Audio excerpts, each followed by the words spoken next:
No, you don't need the. I'm doing legend. He a legend. He a legend. He a legend. He a legend. He a legend. He a legend. He a legend. Welcome to the league. To the league. To the league. To the league. To the league. Welcome to the league. To the league. To the league. To the league. To the league. What's up, everybody? It's Pikel with League of Items, and we are coming down the home stretch for League of Legends in the spring split. It's funny, it doesn't even feel like spring, really, and tomorrow it's supposed to snow, but by the time playoffs rolls around, it'll start feeling like spring, I guess. But I would definitely consider it borderline winter and spring. Before we get started with this video, I wanted to shout out Thrive Fantasy again. So there are people joining the website, but I've decided to kind of up the stakes a little bit. So right now we're about 50 people away from 1,000 subscribers on YouTube, and what I want to do is, my goal is to make Patreon and access to the Discord free. So I want 50 people to sign up for Thrive Fantasy, and I want 50 more subscribers. So whatever you guys have to do to figure that one out, do it. For Thrive Fantasy, using the promo code PIKEL, if you sign up, you get a deposit match up to $100. If you deposit $10, you get two $20 contest entries. If you deposit $100, you get four $20 contest entries. You can use that on a bunch of different kind of contests, free rolls, larger contests, head-to-heads.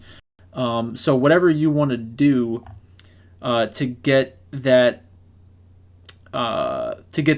Thrive user count up, that's what we're trying to do. So let's get to 50 people signing up for Thrive Fantasy using promo code PIKEL, and then also 50 more subscribers. Let's get to 1,000 subscribers, and then I will make Discord free from now on. I might make a small subsection for people who pay for it, but that's the goal, is to make Discord free so that the community can all use it together. But with no further ado, let's get into the games from last night. So when I made my other video about the definitive tier list across the world, I don't think I really realized that in the next match that they would both play, I kind of liked the underdog, in the sense that it was a good value spot for both of them, because we've mentioned that V5 specifically is overrated. So last night, this is what I said. I said, I'm going double dog tonight in some DraftKings contests. I was about to say Donkey Kong. I think BLG has severely underperformed relative to their talent level, and Breath is in a spot to outplay Rich if they get good matchups. Fofo can compete with Rookie, which makes me feel insane to type. And then Bot is definitely even, if not BLG favored, in my opinion. They won the first game, lost the series. And then I said 369 can beat Ale. Kanavi can compete with Tarzan for sure. Mid is closer than you would think, and Bot may be JDG favored at this point. So in the games, what are we, like week 8? In the games yesterday, in the first match, we had JDG against LNG. JDG won the first game 16-7.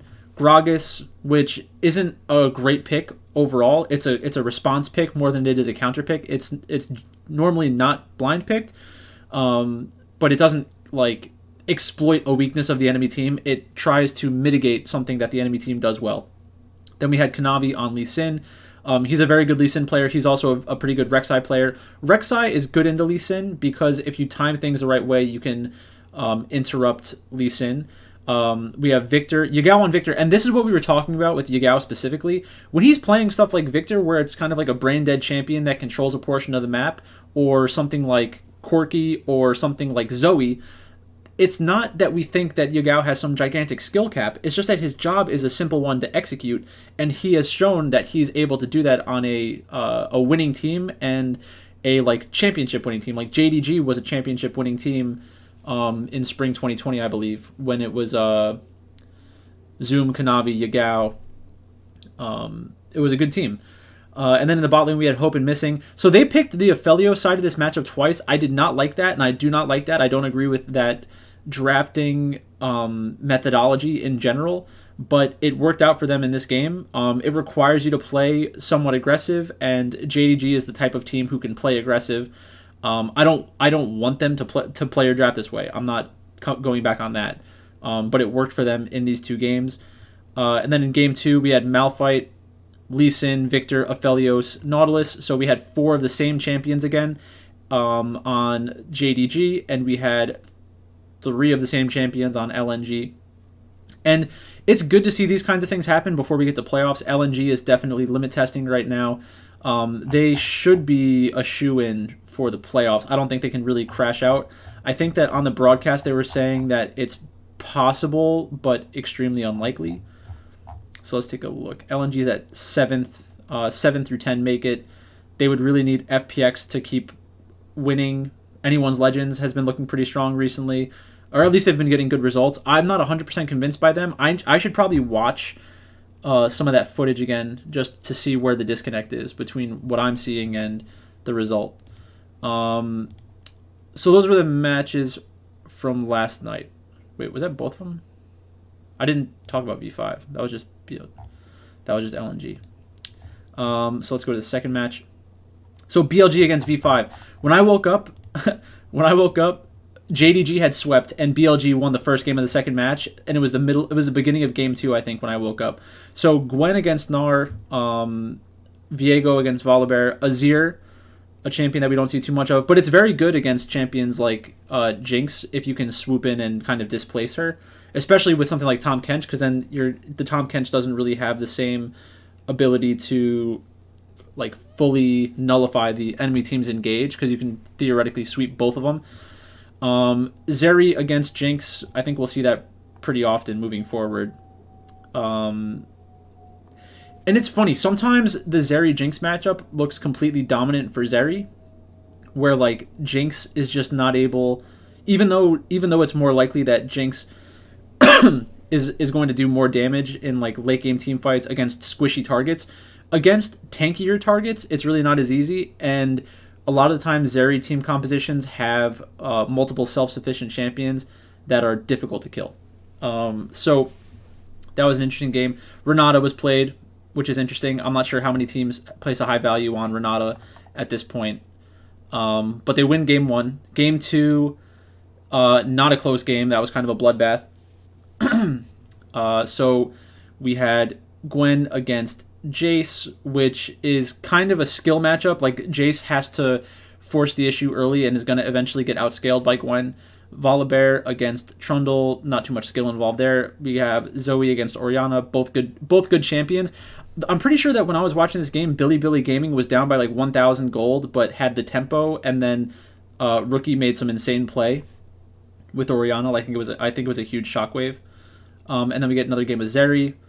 So they lost that one. And then Uzi comes in for game 3. And I hate that they're doing this. This just seems pretty stupid to me. Definitely not the way to go for long-term success if you're BLG. You should probably just make that choice and see which one you're going to end up playing through. We have Jace, Vi. We don't see manyVis, but she must be a viable champion if Karsa is going to play it, right? Rookie, Photic, and PP God. Then we have Weiwei, Foe, Uzi Crisp, Volibear, LeBlanc, Ezreal, Karma. Very close game. I did not watch this game. I had to go into the office. But pretty interesting. Let's move to tomorrow's games. So we have LCK and LPL. That is from yesterday.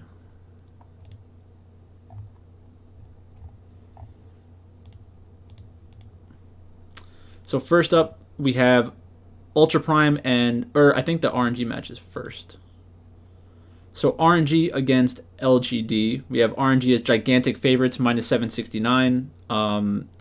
Bin against Fearness. I prefer Bin. Wei against Shadow. I do prefer Wei slightly, but Shadow's underrated. Xiaohu against Jay. Jay could eat Xiaohu, but that's not what we're picking for. We're picking for League of Legends, so I prefer the RNG side there as well. And then Gala and Ming against Eric and Jinzhao. Gala's playing the correct champions, so that's fine. I think he's overrated still, but probably much less overrated than he used to be. Then we have Ultra Prime against Thunder Talk. So Ultra Prime is a minus 175 favorite.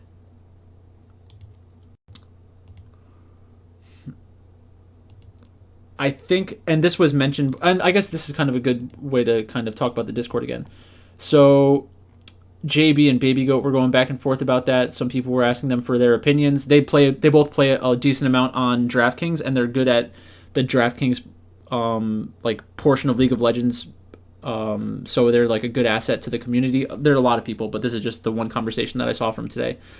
So Baby Goat said, actually, let's go up further.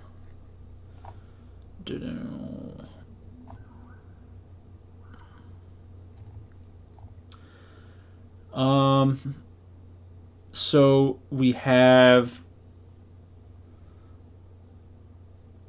E-Star Top is RNG's coach. Wink, I can't say that. Baby Goat thinks that Thunder Talk is going to win. He thinks that Hacker is mental. But he said mental, and normally I think that mental means good, but I could think he kind of means that with bad. And this is why I kind of went to this. JB said, Elk is the best player on the map. He wants Xiaoxi to play Yuumi or Nautilus. And the reason why I think that's important is because there's like different information that you can pull from other sports. Like I think about that with basketball specifically. Whoever has the best player on the court is generally the one that I'm going to prefer. So, in this situation, I agree. I think that Elk is probably the best player in this overall. It's if you had to rank the top 4 players, the top 5 players would probably be Elk, Xiaoxi, UCal, and I would think probably Hacker. But it's a toss up between Hacker and Chieftain. I think they're relatively close. I don't like Puff and Southwind. It's fun joking around about Puff's name, but overall, I don't think he's a very good player at this point. So I definitely prefer Ultra Prime in that match. Then in the second match, we have DRX against Nongshim. In the LCK, we have 2 more matches. DRX against Nongshim. DRX is a minus 222 favorite. That seems like a big line. That's another spot that I'm very afraid for DRX. I like betting on them when they're an underdog. I don't like betting on them when they're the favorite.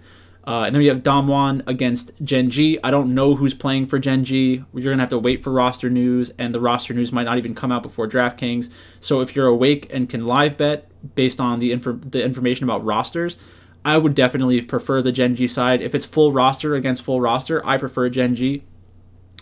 In the first match, DRX against Nongshim, I can't bet on this on a sportsbook.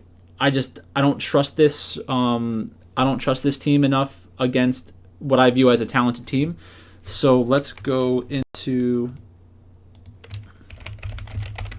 Let me get Leaguepedia back up. So for Leaguepedia, in Korea,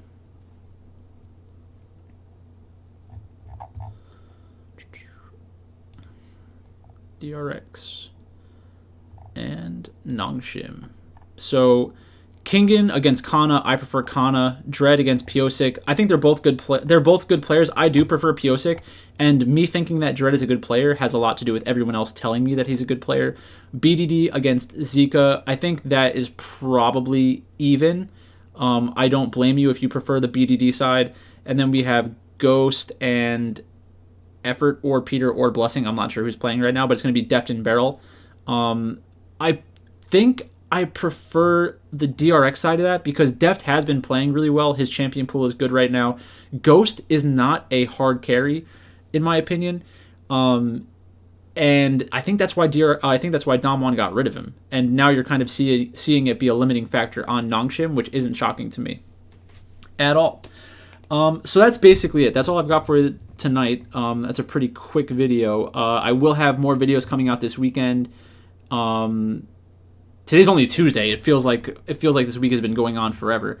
But like I said before, I want 50 people to sign up for Thrive Fantasy, and I want 50 new subscribers for YouTube. That'll get me to 1,000 subscribers on YouTube. Once we hit those 2 marks, I am going to open up Discord to everybody that asks for a link. And then, I'll still allow people to support me through Patreon if they want to, but it won't be the same kind of requirement because it will be monetized on YouTube, and hopefully this Thrive thing continues. So that's all I've got for today. Thanks for watching, and I'll talk to you later.